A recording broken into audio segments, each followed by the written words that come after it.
ओम गणेश। शिव स्वरोदय के आज के इस भाग में आपको श्रवण करवाऊंगा कि कौन से तत्व का वास किस नक्षत्र में है या किन नक्षत्रों का सबसे ज़्यादा आधिपत्य किस तत्व के ऊपर है स्वर शास्त्र के अनुसार। अगर आपको यह विषय वीडियो श्रृंखला पसंद आ रही है या आती है तो अवश्य वीडियो को लाइक करें, सबसे ज़्यादा शेयर करें, चैनल पर नए हो तो सब्सक्राइब करके घंटे का चिन्ह दबाएगा। तो चलिए शुरू करते हैं। तो जैसे भगवान माता उमा जी को कहते हैं कि घनिष्ठा रोहिणी ज्येष्ठम अनुराधा श्रवणम तथा अभिजित उत्तराषाढ़ा पृथ्वी तत्व मुदारतम। अर्थात घनिष्ठा नक्षत्र, रोहिणी नक्षत्र, ज्येष्ठा नक्षत्र, अनुराधा नक्षत्र, श्रवण नक्षत्र, अभिजित नक्षत्र और उत्तराषाढ़ा नक्षत्र, ये जो सारे नक्षत्र है वह पृथ्वी तत्व के बताए हुए, अर्थात इन नक्षत्रों में पृथ्वी तत्व का आधिपत्य अधिक है। उसी प्रकार से पूर्वाषाढ़ा, आश्लेषा, मूल, आर्द्रा, रेवती, उत्तरा भाद्रपद और शतभिषा, यह जो 7 नक्षत्र है उसमें जल तत्व का अधिक प्रभाव माना गया है। भरणी, कृतिका, पुष्य, मगा, पूर्वा फाल्गुनी, पूर्व भाद्रपदा और स्वाति, ये जो 7 नक्षत्र है वह तेज तत्व के कहे गए हैं। विशाखा, उत्तरा फाल्गुनी, हस्त, चित्रा, पुनर्वसु, अश्विनी और मृगशीर्ष, यह 7 नक्षत्र है वह वायु तत्व के बताए हुए हैं। फिर आगे कहते हैं जब जिस नाड़ी आपकी बह रही है, मतलब चल रही है, अगर कोई मनुष्य उस दिशा में बैठकर आपको कोई प्रश्न पूछ रहा है तो समझ लीजिए कि वह प्रश्न सिद्ध हो जाएगा, और उसके विपरीत बैठा है तो वह शून्य जाने। जैसे इसका प्रैक्टिकल चीज़ अगर आपको बताऊं, अगर मानिए मेरी ये सूर्य नाड़ी चल रही है, सुषुम्ना नाड़ी, पिंगला नाड़ी, और कोई मनुष्य मुझे कोई प्रश्न पूछ रहा है और वो मेरी इसी सूर्य नाड़ी की ओर बैठा हुआ है, अगर वो मनुष्य मुझे कुछ पूछेगा और मैं उसे उत्तर दूंगा तो 99% मेरा उत्तर सही भी होगा और 99% उसको उसके प्रश्न का उत्तर मिल जाएगा और वो सिद्ध भी हो जाएगा।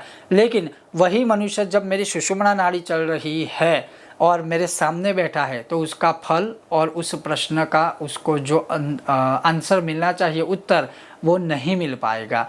ऐसा इसका प्रैक्टिकल आपको फल समझना चाहिए जो भगवान शिव जी ने बताया है। उसी प्रकार से लिखा है। उसी प्रकार से एक और रहस्य है, आपने भगवान की मानसिक पूजा अगर सुनी हो, इसके ऊपर हमने बहुत टाइम पहले, शायद 2-3 साल पहले वीडियो बनाया था, और हम भी जब भी पूजा करते हैं चाहे किसी के लिए भी, तब उसमें मानसिक पूजा आती है। जैसे लम पृथ्व्यात्मकम गंधम परिकल्पयामि, हम आकाशात्मकम पुष्पम परिकल्पयामि, पूरी मानसिक पूजा है। लम, हम, ये जो सारे बीज है, तो उसमें तत्व के अनुसार हम भगवान को वह द्रव्य अर्पण करते हैं। और इसका रहस्य यहाँ पर भी भगवान कहते हैं कि लम बीज, लम पृथ्व्यात्मकम, अर्थात लम बीज है जो पृथ्वी तत्व का है, और वो जो लम बीज है उसका अगर आप ध्यान करें या उसका जो स्वरूप है वो स्वरूप है पीत रंग का, सुगंध युक्त वाला, और उसी को ध्यान में रखकर फिर उस पृथ्वी तत्व की आराधना या प्रार्थना करनी चाहिए।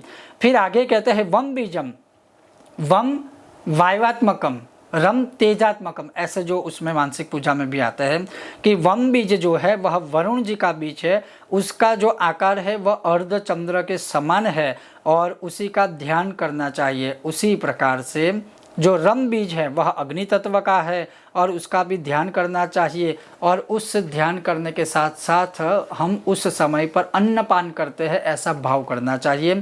फिर यम बीज मंत्र है जो वायु तत्व का है, उसका जो आकार है वह गोल है और उसका जो रंग है वह श्याम वर्णी है, और यह पक्षियों के समान, क्योंकि वायु का काम है बहना, तो अगर वायु तत्व में अधिक हम रहते हैं तो हमारा मन भी किसी एक जगह पर स्थिर नहीं रहता है।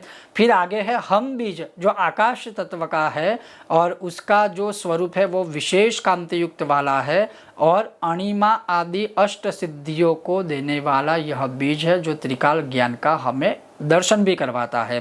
इसीलिए जिस स्थान में जो स्वर चल रहा है वह ज्ञानी है, इसके अतिरिक्त और कुछ भी नहीं है। जो अगर मनुष्य इस ज्ञान तत्व को जान लेता है तो अनायास से ही उसको सर्व फल प्राप्त हो जाता है। तो जैसे इस प्रकरण में आपने सुना कि जो पंच तत्व है उनके जो भी नक्षत्र आदि है, मूल रूप से 4 तत्वों के खास करके, तो जिनके जो नक्षत्र है वो आपको मैंने श्रवण करवाया, जो महादेव जी ने माता पार्वती जी को श्रवण करवाया था। उसके बाद क्या आया कि जो मानसिक रूप से हम पूजा तो भगवान की करते हैं, उसमें जो बीज का प्रयोग करते हैं और उसी बीज के अंदर उसी तत्व का भी समावेश है, जो शायद अभी तक हमने गौर नहीं किया होगा जब मानसिक पूजा करते हैं तब, लेकिन इसी स्वर शास्त्र में उसका पूरा विस्तृति वर्णन आया। हम तो सिर्फ इतना बोलते हैं कि लम पृथ्व्यात्मकम गंधर्व परिकल्पयामि, लेकिन शिव स्वरोदय ज्ञान में क्या आया कि लम तत्व है क्या, उसका स्वरूप कैसा है और उसका ध्यान कैसे करना चाहिए, उसी प्रकार से सारे तत्वों का आ गया। तो इस प्रकरण में यहाँ तक है। आगे आने वाले प्रकरण में माता पार्वती जी शिव जी को पूछते हैं कि त्रिकालदर्शी ज्ञान सिद्धियाँ, अष्ट सिद्धियाँ आदि अगर हमें प्राप्त करनी हो देश काल के अनुसार, समय अनुसार, तो हे भोलेनाथ महादेव जी वो कैसे कर सकते हैं। और उसी का उत्तर जो महादेव जी ने माता पार्वती जी को श्रवण करवाया था, वही मैं आपको आने वाले अगले प्रकरण में श्रवण करवाऊंगा। अगर आपको आज का यह वीडियो पसंद आया हो, लाइक करें, शेयर करें, चैनल पर नए हो तो सब्सक्राइब करके घंटी का चिन्ह अवश्य दबाइएगा। बहुत जल्द मिलते हैं नए विषय और वीडियो के साथ, तब तक आप देखते रहिए कर्मकांड बाय आनंद पाठक मेरे साथ। ओम गणेश, हर हर महादेव, जय सिया राम, जय हनुमान।